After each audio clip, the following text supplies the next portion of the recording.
Meron pong isang content creator na maliit pa lamang yung kanyang bahay. Ito, bago pa lamang ito si ma'am. Nasa 24 pa lang yung kanyang followers. Ayan.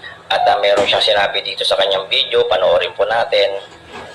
Hi sa mga big content creator, paano ba mag-engage ng tama? Ayan po. Sabi niya po dito, ano ba yung tamang pakikipag-engage o yung tinatawag nating organic engagement.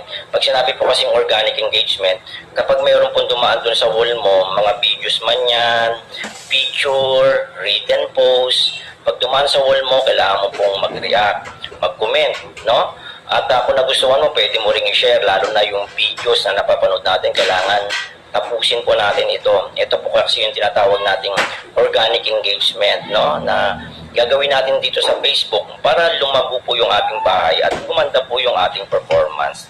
Ayan po yung aking may babagi sa iyo, ma'am, na nawa ay may natutunan po kayo at doon sa mga nakapanood ng video na to ay pwede nyo rin i-share itong video na to. Salamat po sa inyo.